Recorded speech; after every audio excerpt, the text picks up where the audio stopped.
That's more than I make in a month. Well, you should have finished college. Did you finish college? No! Why do you think I'm a waiter? Yo, what's good, fam? Instrumentality's on that we good again. And we flipping out like the end of my brim. Tryna get that good, so I throw in the fin. Getting it in, living it win, reminiscing. We can give a fuck about tomorrow's begin. So we at Water Tower till they think that we residents. Posted on walls like Facebook messages. So, reboots. Love 'em or hate 'em, there's usually no telling what a new version of an existing property can offer to fans, critics, and audiences. From Jurassic Park to Teen Wolf, TMNT to Animaniacs, or even Devil May Cry to Spyro, everything has been or will be rebooted at one point or another. I feel like at this stage, a lot of us have accepted it as a normal cycle within the media space. It could be used as a chance to offer a fresh take on media that at least one person out there could appreciate. Let's be honest, with how many interpretations of Scooby-Doo or Batman there is out there, there's kind of an interest that can be found in finding out what some people consider their favorites. For example, I may like the straight-to-DVD quadrilogy, Mystery Inc. and the live-action movies, while someone else might like the Mystery Map or something. It's not really easy to tell with people. One thing that's undeniable about reboots themselves is that it seems that the fans behind them have this sort of animosity when it comes to them. This is a topic I touched on in a video previous, but to recap, the release and fan appreciation, or lack thereof, can follow this timeline of events that I laid out for it. The series comes out to massive talk, whether good or bad. Big channels that often have a focus on media tear into it, eventually making a bigger hate mob towards it. And eventually the disdain for it fizzles out, and if lucky, could be revisited years later. It happens to every new movie, series, game, or anything that so-called greedy corporations would dare remake with varying levels of consideration for the people that enjoyed the source material. It's always a Russian roulette of quality, and no telling what would pop out of the reboot trend next. So then, why is this still around?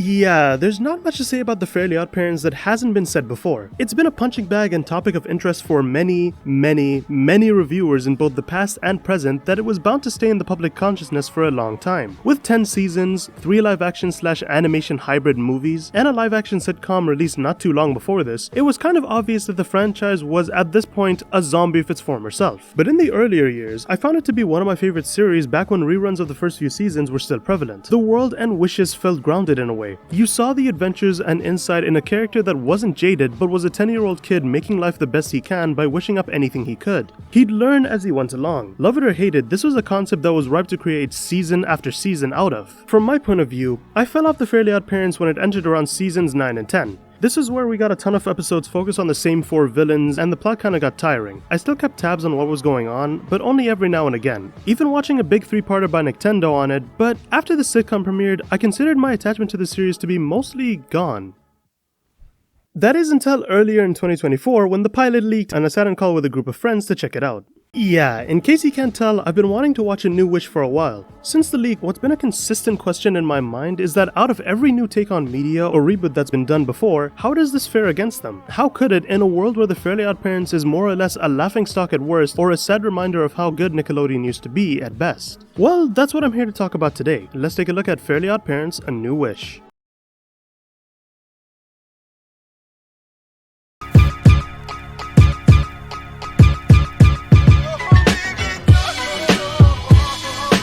To start, let's go with our main character. Every good show is defined by the protagonist. I mean, I don't think there's ever been a series thus far that hasn't had one and a goal for them. For Owl House, it's Lou's learning to become a witch. For Steven, it's him both coming to grips with his mother's past and learning to use his powers properly. And at least in the context of the first series, there was Timmy Turner. It was once said that whoever earned the right to have fairies had to be the most miserable out there, whose situations were the worst of the worst. And for all of the show's flaws, for the first few seasons at least, he handled that role really well. Being written from the perspective of a kid that was truly miserable, a lot of his wishes during the series also seemed to follow that same theme. Being more selfish and towards his gain more than anything. Wishing to be better than someone in a certain way, or for items that would only go towards him. He's the type of character that while selfish, you do kinda believe that had the circumstances been different, he probably would have ended up without his fairies in the first place. At the end of the day, it's what makes him an interesting protag. A New Wish, however, as the title suggests, decides to start from square one with a new main character. Hazel Wells, a character that could be described as the opposite of Timmy in a way. As opposed to the selfish, self-obsessed character that thinks he's deserving of things, we're given a character that's as selfless can get, but not without the type of flaws that can come with it. She's not some overly perfect Mary Sue that's motivations are kept in such a back burner that it's pretty much non-existent. Rather, the episodes themselves present those flaws in full force. She has the mindset that she's too mature for friends her own age, so she wishes to become the mother of all teachers' pets. She has this crazy attachment to the past that'll lead to her wishing for things like her friend not having any fears, or being so obsessed with the past that she'll wish for her and her brother Anthony to be stuck in the board game they made as kids. It's taking a different direction to the selfishness, opposing what a character like Timmy would do in these situations. There could be a point to be made about whether she deserves fairies or not, since the main idea was, once again, for the most miserable of kids to be granted them. And even though she's not in the same situation as Timmy, the series makes it obvious that there's a reason why this kid's gonna need these two. She's moving to a new city with new people and no idea where her place in Philadelphia is yet. And that's a pretty solid case for a character like this to be miserable. So it does make sense why Cosmo and Wanda would come out of retirement to help the kid. Nickelodeon mentioned this in his first video looking back on the series, but a lot of the first few seasons of the series' edge comes from misery of some sort, whether from the jokes or just the overall tone itself. It doesn't hide the fact that it's miserable, and for a time, that misery was entertaining. Keyword being for a time. As opposed to this, I'm more of a fan of A New Wish's kinder, gentler, more warm and welcoming approach, to a point where if it was another set of fairies that weren't Cosmo and Wanda, then I'd be convinced that this was an entirely new series. Cosmo, are you thinking what I'm thinking?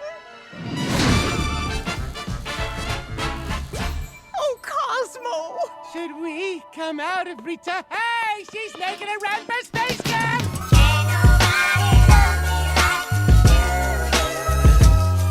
This approach kind of translates over to her fairies too. I'll be honest, when it comes to the original show, I despise the phase those two went through when they were just straight up abusive to one another. It was obvious that with the same crew of people writing those two for seasons straight, the two halves of a whole idiot were lost to time in the original show. I noticed it, you noticed it, we all did. Here though, the creative team behind A New Wish gave those two a facelift of sorts, and this one is good. I mean, really good. Somehow they managed to change from the couple that nags and treat each other like crap to the original two halves of a whole idiot metaphor that wasn't even acknowledged since the show's original first season, which is wild to me. Granted, I do kind of wish that Cosmo had that more suave car salesman type voice, but it's not terrible. Apart from that though, these two have had a complete overhaul back to the way they were, and to be honest, it's nothing but an upgrade here. Throughout the episodes, they don't go minutes on end of completely abusing one another, but instead compliment each other, acting as a complete package deal when it comes to Hazel and granting her wishes. It's oddly wholesome in a show like this. They actually act like a family of sorts. There's this moment in the episode Fairy for a Day that perfectly shows what I'm talking about, both presenting to us, the audience, how well of a unit these three have become throughout the show. Why didn't you raise your hand, Hazel Clone? Well, I thought I was the real Hazel, but then again, if I'm not, I wouldn't want to deprive the actual real Hazel from being herself. Only the real Hazel would overthink whether she was herself. No. This moment itself really represents that bond that these three had, one that was also super reminiscent of the early seasons in a way, while also having its own identity. In this department, that would only be the beginning of A New Wish's accomplishments. This can also go for the characters that populate Philadelphia too. The staff of buildings, students, employees at other places, even the news anchor are brimming with so much more personality than the other series. Some of them, like the original Oddparents, are one note, such as the news personality Tina Turner, but others, like Hazel's other friends like Jazz and Win, also kind of add to the fact that it's not just those three in the entire series, with several episodes having a focus on their constantly developing friendship with Hazel, and also offering a different perspective to the life of our main character in a way. I feel like the same sentiment also goes towards Fairy World too, with different aspects and established events that occurred in episodes past to make a world beyond Philadelphia not just as another area in the show, but a place in the series universe that has grown with its audience. It's become more of a bustling utopia for its citizens, rather than just something that, let's be honest, barring a few episodes that tried to explore this, didn't really get into the nitty-gritty of how this dimension worked. The show does a fantastic job of reintroducing concepts and characters from the show previous, and not only having them have meaning in the context of the series world, but adding on things that makes the world feel a lot more realized than way back in 2001, like Cupid and Father Time. A lot of people forget that there was an attempt in the original Oddparents to do this as well. Timmy not only had parents, but crossed paths with jealous rivals, high school cliques and crushes, other magical beings, and had his own group of friends that kept this idea in mind that he was an actual kid with a life outside of his fairies. This was also an idea that the original show started to lose track of as time went on. Now, a good point of discussion when it comes to A New Wish is, like I mentioned in the intro, how does a show like this compare to others in the landscape of reboots and reimaginings? For this, we're gonna have to bring in a couple of examples to explain explain the sort of spectrum of quality that A New Wish is put on, both how it can be done right and how it can be done wrong. First, I want to bring up one of the best examples of a reboot possible.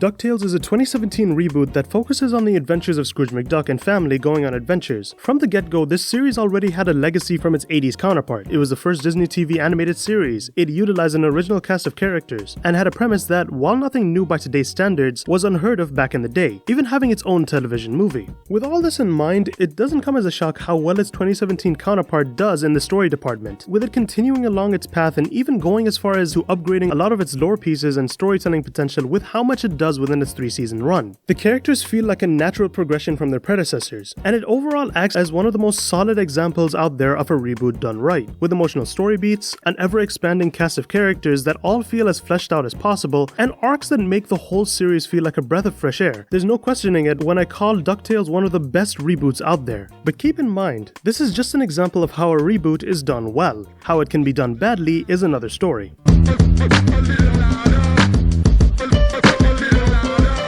Clone High is an example of a reboot being a little bit more of a mixed bag in my opinion. The original, while being a point of great praise, doesn't have the same excitement it once had back when the new season came out last year. I've even made a video going over the whole thing myself. Even back then, it was kind of obvious that with the exception of a few episodes and aspects of the new season, it came off as a little bit more of a disappointment in a few areas. With the reintroduction of new clones and characters, and plots that can range from pretty fun to really embarrassing, it gave off the feeling that this was a series that was better left off in 2003. The comments on that video also kind of brought this to my attention too, with many people disapproving of the new directions that the show went into. Even the premiere of the reboot's second season spelt the show's doom, with it just being dropped all at once and eventually being cancelled altogether. For being a series that people wanted to come back for a long time, it does go to show that not all properties are meant to come back. The examples I brought up are meant to show the lucky place that A New Wish has in terms of its reception. It had a lot to live up to, with the franchise that came from being an absolute laughingstock, but as we'll see, it does a much better job than expected.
When thinking about the Fairly Oddparents, nothing goes with the series' DNA more than the rules. Think of it this way. They're sort of like the glue that holds both the series together, acting as both a set of guidelines and laws that not only our main characters have to follow, but the show's world as well.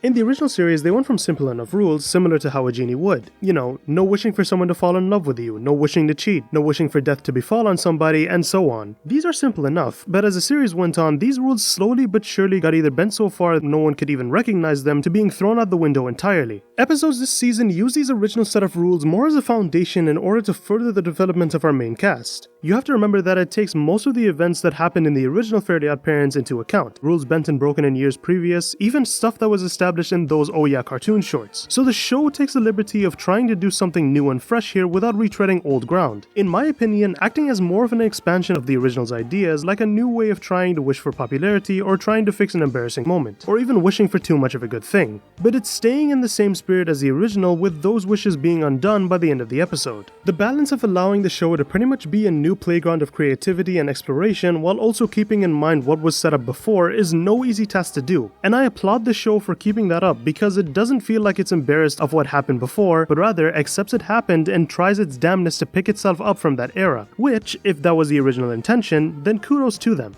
But by now, if you've been paying attention to the reception of A New Wish on social media, people have been going crazy for the return of several characters that gave the original its longevity, both the good and the bad, from Crocker to Vicky to Foop, or Irip in this case, to literally what I believe caused the biggest amount of rejoice in the show's history, the return of Poof, or in this case, Perry. The episode that these guys are reintroduced to us are great, being that perfect balance between pandering to the people that originally watched the show or even kept watching through its bad episodes, and the new audience that can get hooked into figuring out the dynamics of these characters too. It's almost too good in execution. The episodes reintroducing Crocker and Vicky don't go beyond their one singular episode so far, with them being used as a way to keep the show interesting. I'll even admit myself that I went crazy for episodes like this. Even with season after season of overdone and reused material, here these guys were, old voice actors giving it their all, with story beats that felt like somehow, with a mixture of good storytelling and animation, were able to give these folks one more chance to shine. Vicky's episode giving Cosmo and Wanda some sweet revenge for the years she spent torturing their previous god kid. Crocker's episode showing the dangers that lie ahead with her having fairies by her side now. And Irip's episode showing the other types of magical creatures that can pose a threat to herself as well as all of fairy world like the past. And even in the type of episodes in the series, the show waited a good long while before reintroducing them. As opposed to other episodes that decide to blast you with other old characters and ideas, these are kept at the latter half of the season in order to let us discover as much as possible with the new cast, which I do appreciate. The theme song is also a notable change too. Looking at the credits, someone as prevalent as Guy Moon, who worked on other Hardman shows, is nowhere to be found. The new intro, much like the show itself, gives a fresh take on the series' old intro from back in 2001, honestly feeling like something that can complement the old show too. Fish guy, pizza fries, green rose lobster, Snoop Snoops, Major Woo, large fried chocolate shake.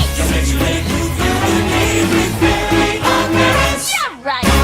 The whole in with the new, out with the old philosophy A New Wish has can also be seen in the animation and art style itself. Rather than be a retread of the original season's thick outlines and flat colors, A New Wish decided to go for a way more expressive 3D style that follows the attempt done by many other Nicktoons before it. The expressions are done really well as the colors themselves. With an attention to detail I enjoy is the lighting in certain bright areas. Many have pointed this out before, but look at Hazel's hair as the biggest example of this. In 2D, this could have been so much easier to do. Just make it into a bunch of circles in the Hardman drawing style. But here there's careful attention to detail on the lighting and highlights around her hair and face. This level of quality, at least till now, is pretty much unheard of for a CGI show, especially a Nickelodeon CGI show. To put it simply, A New Wish has something that the original was losing more and more with every other season: a budget.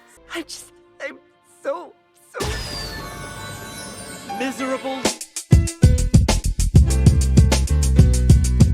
Last and most important thing I appreciate is the angle the new show takes with the concept of god kids and god parents with the introduction of Dev Dimmadome and Perry. There's a reason why I decided to keep mention of these two near the end, because these two have mainly brought an air of something different to A New Wish and the Fairly Odd Parents as a whole: serialization. Now, serialization isn't anything bad, or hell even new when it comes to animated media or media in general. Shit, I'd say a large majority of TV shows in the 2010s and 2020s have been serialized, holding a massive plot point to bring the show from different steps in its overall story. The kicker here is that the Fairly Odd Parents isn't mainly known for its serialization. It's the animation equivalent to a sitcom. The status quo, the characters stay the same, the plots are fantastical for kids and families, but is kept grounded. You wouldn't really expect a show like this to have episodic storylines. But from the moment Perry enters on screen, things change. It's not just Cosmo, Wanda, and Hazel anymore. Now another god kid's in the picture, with their godparent being their son. It allows for more ideas to be made regarding the show's dynamics, and I'd be lying if I didn't say I enjoyed every second of it. It doesn't take over the whole season like most shows, but it leaves bits and pieces of it to grab attention, ending it all with one hell of a season finale. The Battle of Big Wand has to be one of my favorite episodes of the season, just simply because of how much it changed everything moving forward. With Fairy World under the control of the anti-fairies and Dev, Hazel has to not only liberate the place, but also reveals her secret of the fairies to do so. And for once in this show's almost 15-year existence, it actually does something interesting with it. For the first time, the side characters actually keep knowledge of whatever's happening, and honestly, in a series where people not knowing is kind of the norm, it came as a shock to me. Yeah,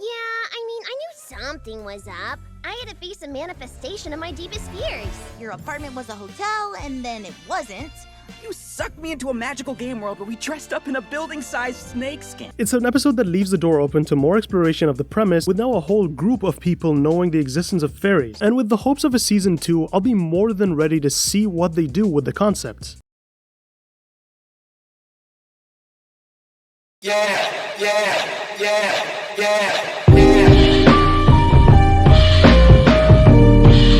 A new wish acts as a shot in the arm that a franchise like this desperately needed. A large majority of people that kept up with its life while on the air and even off of it have agreed that the original run of the series ended not with a bang but with a whimper. With a last season that wasn't seen by many, terrible live-action adaptations that go as far as 2022, and a presence that before the show was mocked to hell and back, it's great to see a series like this rise from the ashes in a way. I really do have my fingers crossed for a season 2, since the team behind this have proven that not only are they able to fully give new life to a once dead franchise, but also offer up something new to a premise and characters that even the original creator can't find any more use out of. In a landscape where reboots and remakes are more often than not pretty bad, sometimes it takes just one to prove that they can be more than it once was. And besides, if there's anything to learn from a show like this, you kinda need to know what you're talking about when discussing reboots.